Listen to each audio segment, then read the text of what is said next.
Welcome to the शिक्षा capital. UP triple SC की आपकी प्रैक्टिस सेट्स की सीरीज चल रही है, जिसमें पीवाईक्यू शामिल है और ऐसे मॉडल क्वेश्चन शामिल हैं जिनके आने की संभावनाएं हैं। इस सीरीज में जो अगला प्रश्न है इस सीरीज का वो है कि स्वर्ण क्रांति भारत में निम्नलिखित में से किस कृषि क्षेत्र में विकास के लिए जिम्मेदार है? ए पेट्रोलियम उत्पादन, बी बागवानी, सी तिलहन उत्पादन और डी आलू उत्पादन। स्वर्ण क्रांति भारत में निम्नलिखित में से किस कृषि क्षेत्र में विकास के लिए जिम्मेदार है? सही उत्तर यहाँ पे आपका बी होगा, यानी कि बागवानी। जो स्वर्ण क्रांति टर्म है ये आपका बागवानी से संबंधित है, ये आपको ध्यान रखना है। आगे बढ़ते हैं। कई सारी क्रांतियां हैं जो परीक्षाओं में आती हैं लगातार, जैसे कि गोल्डन फाइबर क्रांति है जो जूट उत्पादन के लिए जानी जाती है, पीली क्रांति जो तेल बीज उत्पादन के लिए जानी जाती है, काली क्रांति पेट्रोलियम से संबंधित है, गोल क्रांति जो आपकी है आलू से संबंधित है, और गुलाबी क्रांति प्याज से संबंधित है और झींगा से संबंधित है। तो ये आपको ध्यान रखना है। स्वर्ण का जो क्रांति है ये भारत में जो कृषि क्षेत्र में बागवानी आती है उसके विकास के लिए जिम्मेदार है, ये आपको ध्यान रखना है। ये तमाम क्रांतियाँ जो संबंधित हैं संबंधित क्षेत्रों से, उनको आपको ध्यान रखना है। यहाँ से प्रश्न बनते हैं। पीली तेल बीज से, काली क्रांति पेट्रोलियम से, गोल आलू से, गुलाबी झींगा प्याज से और गोल्डन फाइबर क्रांति जूट से। आगे बढ़ते हैं। प्रश्न कह रहा है कि एक व्यक्ति जो संसद का सदस्य नहीं है उसे राष्ट्रपति द्वारा अधिकतम कितने महीनों के लिए मंत्री के रूप में नियुक्त किया जा सकता है? ए 9 महीने, बी 3 महीने, सी 12 महीने और डी 6 महीने। यहाँ पर आपका सही उत्तर क्या होगा ये आपको बताना है। यहाँ पर आपका सही उत्तर जो होगा वो डी होगा, यानी कि 6 महीने। एक व्यक्ति जो संसद का सदस्य नहीं है उसे राष्ट्रपति द्वारा अधिकतम 6 महीनों के लिए मंत्री के रूप में नियुक्त किया जा सकता है।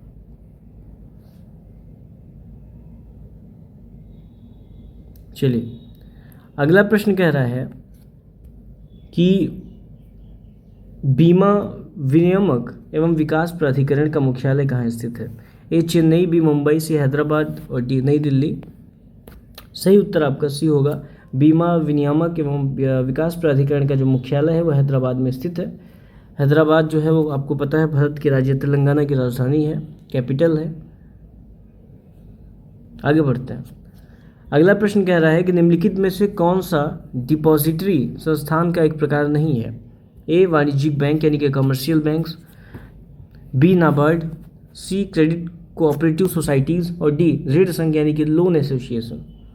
तो कौन सा डिपॉजिटरी संस्थान का एक प्रकार नहीं है? ऑप्शन नंबर बी करेक्ट होगा, नाबार्ड एक डिपॉजिटरी जो संस्थान है वो नहीं है। नाबार्ड का फुल फॉर्म कई बार आता है तो आपको बताना है। नाबार्ड का फुल फॉर्म राष्ट्रीय कृषि और ग्रामीण विकास बैंक होता है, ये आपको ध्यान रखना है जो कि काफ़ी महत्वपूर्ण है, यानी कि नेशनल एग्रीकल्चर। और इसके साथ ही साथ जो ग्रामीण विकास बैंक आती हैं वो इसके अंतर्गत आती हैं, ये आपको ध्यान रखना है।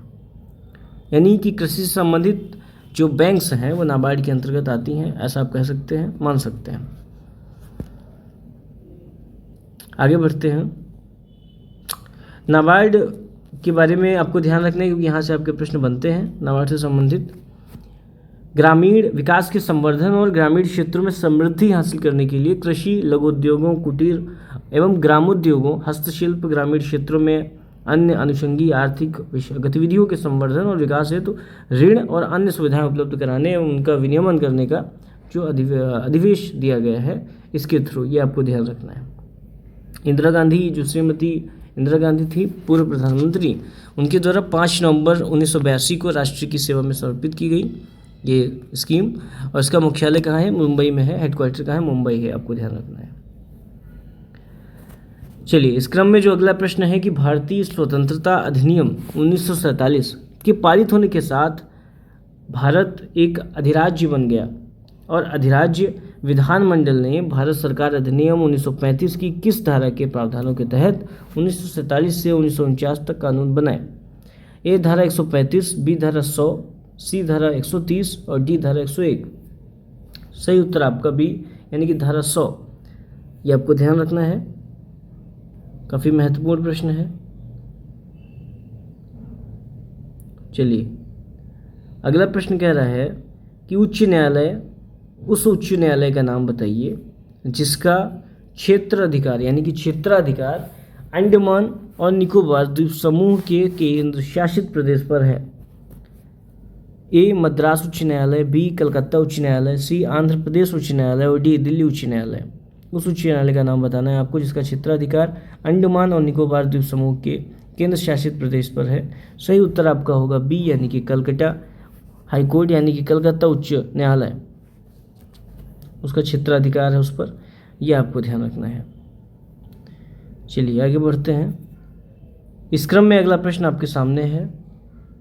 प्रश्न है कि पंचायती राज संस्थाओं के अस्तित्व के लिए भारत की संसद द्वारा 73वां और 74वां संवैधानिक संशोधन कब पारित किया गया? दिसंबर 1992, अक्टूबर 1973, दिसंबर 1973 और नवंबर 1952। यहाँ पर आपका जो सही उत्तर होगा ऑप्शन ए होगा यानी कि दिसंबर 1992, यह आपका सही आंसर है, ये आपको ध्यान रखना है। दिसंबर 1992 को संविधान 73वां और 74वां संशोधन पारित किया गया, ये आपको ध्यान रखना है उससे संबंधित। अगला प्रश्न कह रहा है कि वर्ष 1928 में मोतीलाल नेहरू समिति द्वारा निम्नलिखित में से कौन सा अधिनियम अथवा विधेयक प्रस्तावित किया गया था? ए आपराधिक जनजाति अधिनियम, बी इल्बर्ट बिल, सी सिंध भूमि उड्डयन विधेयक और डी अधिकारों का बिल यानी कि बिल ऑफ राइट्स। सही उत्तर आपका यहाँ पे हो जाएगा डी यानी कि अधिकारों का बिल यानी कि बिल ऑफ राइट्स।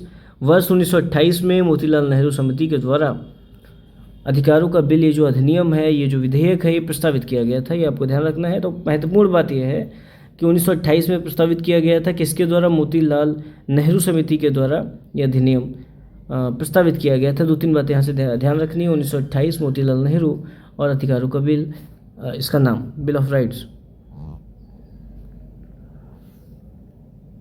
आगे चलते हैं। आगे का जो महत्वपूर्ण प्रश्न है वो कह रहा है कि निम्नलिखित में से कौन सा आंतरिक सौर मंडल में स्थित एकमात्र बौनाग्रह है? ए प्लूटो, बी मैकमेक, सी हेमिया और डी सेरेस। सही उत्तर सेरेस है, तो option number D is the correct answer. Ceres मंगल और बृहस्पति के बीच क्षुद्र ग्रह बेल्ट यानी कि एस्टेरॉइड बेल्ट में सबसे बड़ा आकार का बौना ग्रह है, ये आपको ध्यान रखना है। तो सेरेस आपका आंतरिक सौर मंडल में स्थित एकमात्र बौना ग्रह है, ऑप्शन नंबर डी आपका करेक्ट है। अगला प्रश्न कह रहा है कि स्वर यंत्र के संबंध में निम्नलिखित में से कौन सा सही है? ऑप्शन ए है, यह श्वास नली में आक्रमण करने वाले रोग जनकों को रोकता है। ऑप्शन नंबर बी है, इसमें स्वर रज्जु होते हैं। ऑप्शन नंबर सी है, यह उपस्थिति से बना एक अंक है और ग्रसनी को श्वास नली से जोड़ता है। डी है, यह एक हड्डीदार बक्सा है। स्वर यंत्र के संबंध में कौन सा कथन सही है, यह पूछा गया। ऑप्शन बी सही है। इस स्वर यंत्र से संबंधित जो कथन सही है उसमें यह है कि स्वर यंत्र में स्वर रज्जु होते हैं, सही आंसर है। स्वर यंत्र होता क्या है? स्वर यंत्र गर्दन के शीर्ष पर एक अंग है जो श्वास नली ट्रैकिया के ठीक अक्षर होता है। इसमें स्तरज्जु होते हैं जो श्वास के साथ ध्वनि पैदा करने में मदद करते हैं, ये आपको ध्यान रखना है।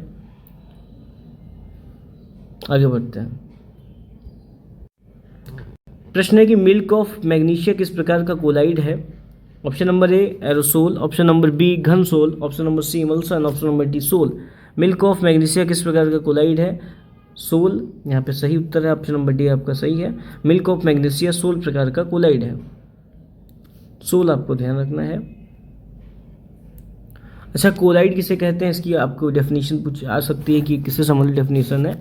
वह मिश्रण जिसमें फैले हुए अघुलनशील कणों का एक पदार्थ दूसरे पदार्थ पर लटका रहता है, कोलाइड कहलाता है, ये आपको ध्यान रखना है। प्रश्न अगला है कि निम्नलिखित में से कौन सा कार्बनिक यौगिक मानव शरीर में प्रोटोप्लाज्म को जमा देता है? ऑप्शन है ए मेथनॉल, बी मेथनोइक एसिड, सी प्रोपेनॉन और डी एथेनॉल। निम्नलिखित में से कौन सा कार्बनिक यौगिक मानव शरीर में प्रोटोप्लाज्म को जमा देता है? सही उत्तर आपका यहाँ पे ऑप्शन नंबर ए होगा यानी कि मेथनॉल। मेथनॉल आपका यहाँ पे करेक्ट आंसर है। आगे बढ़ते हैं। मेथनॉल क्या होता है आपको पता है, बहुत जहरीला होता है क्योंकि यह लीवर में ऑक्सीकृत होकर मेथनॉल में बदल जाता है। मेथनॉल कोशिकाओं के घटकों के साथ तेजी से प्रतिक्रिया करता है और प्रोटोप्लाज्म को जमने का कारण बनता है। ये चीज़ आपको ध्यान रखनी है। इस क्रम में अगला प्रश्न है कि बिछुआ यानी कि नेटल की पत्तियों के चुभने वालों में निम्नलिखित में से कौन सा अम्ल मौजूद होता है? ए ऑक्सैलिक अम्ल, बी मेथनोइक अम्ल, सी एस्कॉर्बिक अम्ल और डी एथेनोइक अम्ल। सही उत्तर बी है, यानी कि मेथनोइक अम्ल। बिछुआ यानी कि नेटल की पत्तियों की चुभने वाले में मेथनोइक अम्ल मौजूद होता है। यह एक शाकाहारी पौधा होता है। इस चीज़ आपको ध्यान रखनी है। ऑप्शन नंबर बी यहाँ पे करेक्ट है।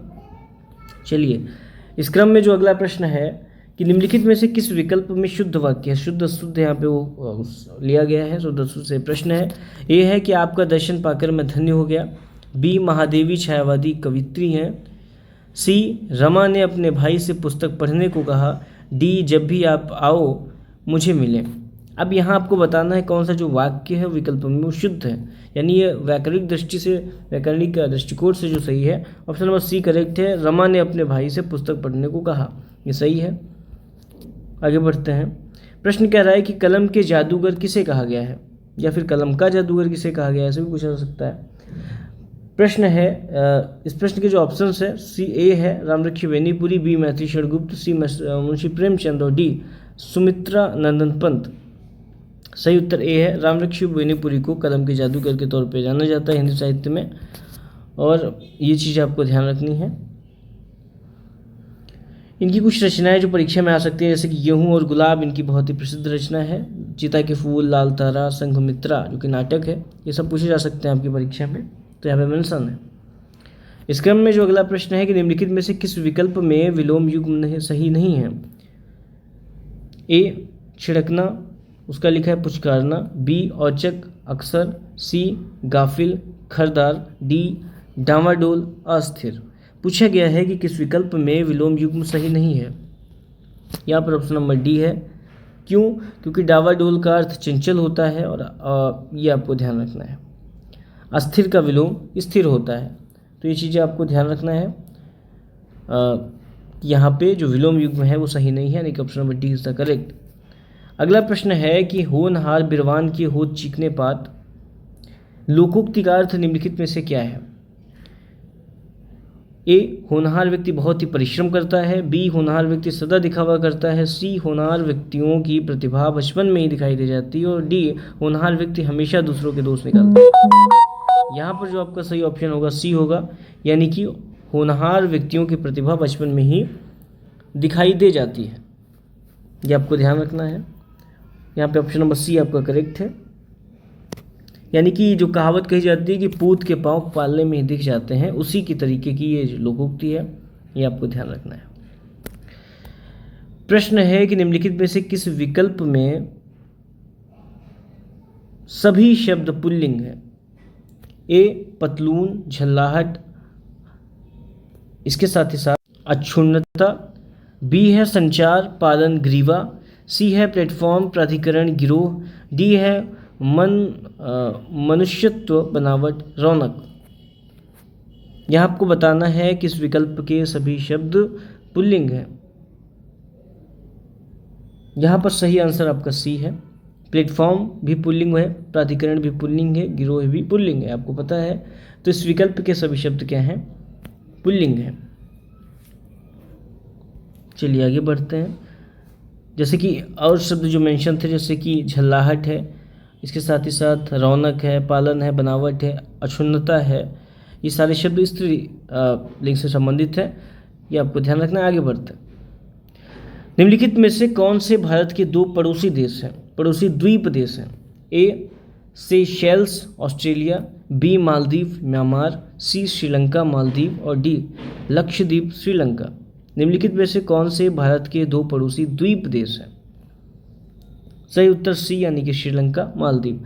भारत के दो पड़ोसी द्वीपीय देश हैं श्रीलंका और मालदीव। ठीक है। और ये जो दोनों द्वीपीय देश हैं ये कहाँ स्थित है? हिंद महासागर में स्थित है, क्योंकि यहाँ से प्रश्न आपका पूछा जा सकता है कि कोई भी संबंधित पूछ लिया, श्रीलंका या मालदीव जो है ये कहाँ स्थित है, तो हिंद महासागर में स्थित है, ये पूछा जा सकता है आपका। चलिए, इस क्रम में अगला जो प्रश्न है, निम्नलिखित में से कौन सी ओमान की राजधानी है, यानी कि कैपिटल ऑफ ओमान पूछा गया है। ए मनामा, बी माले, सी मास्को, डी मस्कट। सही उत्तर मस्कट, डी ऑप्शन यहाँ पे करेक्ट है। ओमान की जो राजधानी है आपकी वो मस्कट है, आपको ध्यान रखना है। चलिए, अगला प्रश्न है कि निम्नलिखित में से कौन लोकसभा के प्रथम अध्यक्ष यानी कि स्पीकर थे।